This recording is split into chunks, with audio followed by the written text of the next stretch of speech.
things in the mail that are, could be of interest, so we're going to have a look at them now. We'll firstly start with the cult classic neo-noir John Dahl directed film starring Linda Fiorentino, and probably her best role, also Peter Berg and Bill Pullman, The Last Seduction. I'll read off the back here. It says, a critically acclaimed neo-noir, The Last Seduction stars Linda Fiorentino as the ultimate screen bitch, and that she is. She's great in this. Really good twisted plot, great film, wonderfully put together. My only complaint is it's like a great film that did not know how to end, and the ending isn't all that great. Now there is an alternate ending that you can view on this, but I haven't watched it yet because I want to re-watch the film before I watch the alternate ending. But now, if you've looked into this film at all, you would have heard horror stories about the quality of this Blu-ray, and much of that is true. I've just watched good portions of this and flicked through a lot of the special features so I could talk about it. The Blu-ray is one of the uglier Blu-rays I've seen out there, right from the opening production logo and then opening credits. You can see it's jaggy and unstable. Something just seems off. On my 55-inch screen, though, it still does look like a high-def presentation a lot of the time. The day scenes fare best. The film was shot probably intentionally grainy, but from scene to scene there is different levels of noise, possibly from the way it was scanned in. It could be scanner noise. Definitely something that shouldn't be there. And some scenes look far from perfect, but fine, and other scenes just look really terrible. Especially any scenes in the smoky bars. There just seems to be like transparent worms all over the screen wiggling around. It's just not a pleasant look at all. That said, it was slightly better than my low expectations were expecting. You might ask, why did I pick up this Blu-ray if I'd read all these horror stories about it? Well, A, love the film. B, has some great special features. C, it was in my Amazon basket for about 7 or 8 months, where I could keep an eye on the price fluctuating. It had been £20 for a long time, and then just for a few days last week it dipped down to £10, and I picked it up as a steal. And if a better release comes out on the stateside or somewhere else, I can always pick it up, but at that price it was too good to pass up. Now this network release, they've tried to do as much as they can with the special features, etc.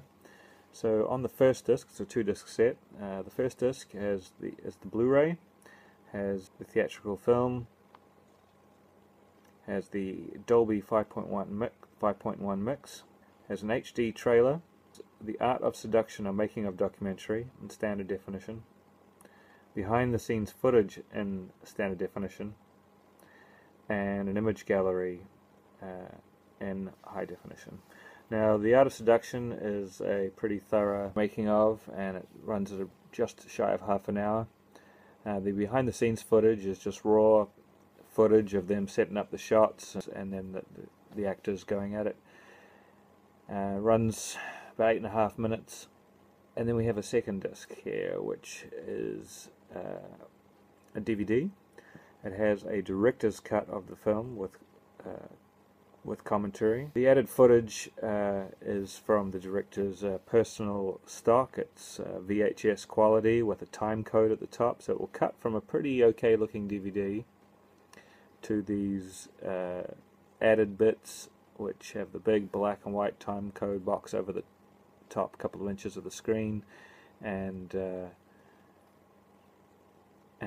quite low in quality, but I guess it's better than nothing. I guess perhaps the original film is lost, and the director just put this together to get out his original vision before it was cut down. The DVD quality looks quite good at times and looks bad at others, much like the Blu-ray, but Definitely less noise, and sometimes some scenes more pleasing to watch than the Blu-ray, but overall it's much softer and less sharp and less robust.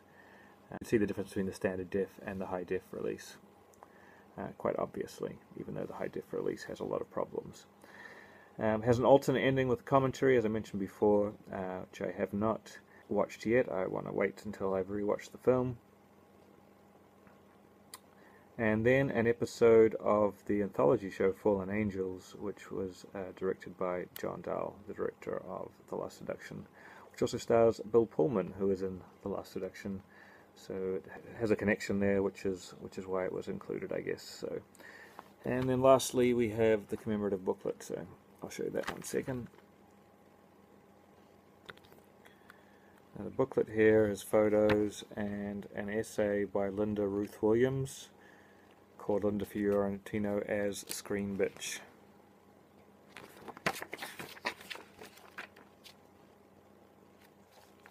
So it's pretty cool. And inside you got the Blu-ray and the DVD, and then behind that we actually have some internal artwork. We have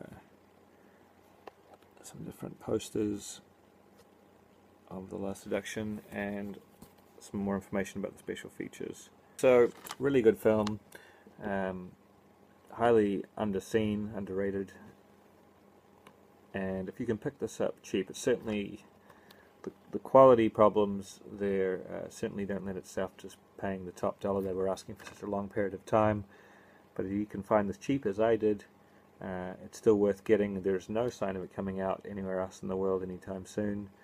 And even if it does, who knows if some of these inherent problems with the source material are really going to get cleaned up by anyone else. So there we have it. Region B locked from Network, The Last Seduction. At the same time I picked up Carol Reed's Odd Man Out, one of the very best British films ever made, and then Carol Reed's finest film in my opinion, better than The Third Man.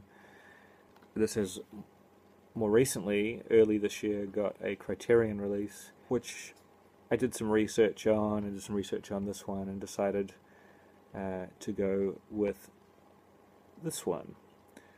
I'll talk about the differences between the two in a moment. Let me just tell you a little bit about the film. James Mason stars as Johnny McQueen.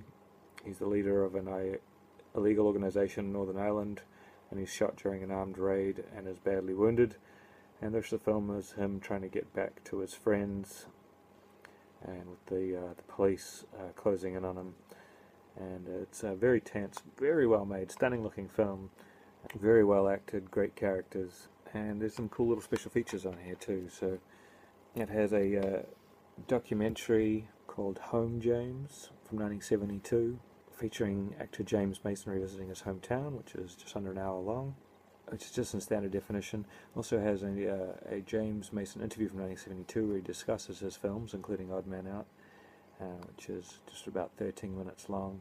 Some image galleries of behind-the-scenes photos, portraits, productions, and publicity photos also. And if you have a Blu-ray ROM, you can access a PDF copy of the 378-page production shooting script, 8-page PDF of the original press book, and a 4-page PDF of a 1980 flyer advertisement, and it also has a 24-page liner notes booklet.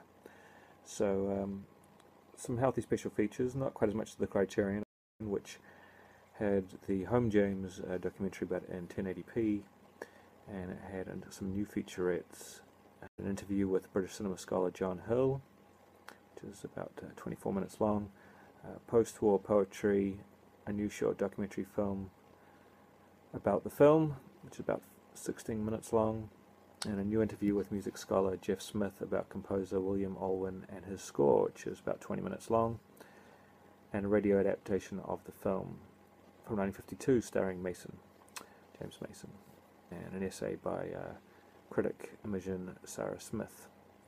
So it has a few new features, and it's missing a couple of features from this release. Now this release came out in 2012, so it's a good 3 years earlier, and they appear visually very different when you look at them. I've seen screen capture differences, and I've read quite a bit about the differences of the film. Quality, From scene to scene, they vary. The network release looks sharper most of the time, and a little brighter.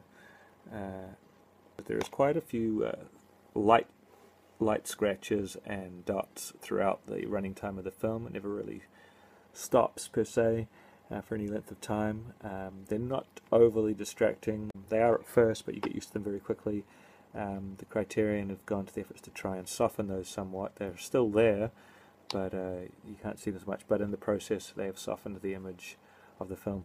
Now, there's been conflicting reports. Some people say that the network version has been cropped in comparison to the Criterion, but I've read other reports where it varies from scene to scene. Some scenes the network has more information on the screen than the Criterion, and some scenes the Criterion has more information than the network, so it's a bit of give and take.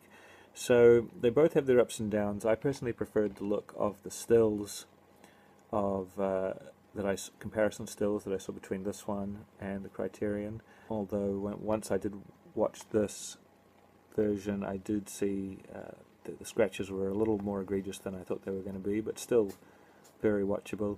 It'd be interesting to see how much toned down that is in the Criterion version, but overall I think this is the better version. So we'll have a little look at the back here. This is the booklet, which is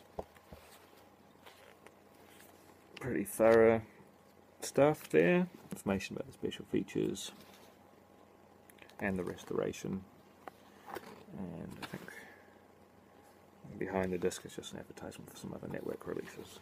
So there we have it. A British noir, an American neo-noir from the modern era here, and two great films, and both of their problems, and especially this one, but both with many pluses also.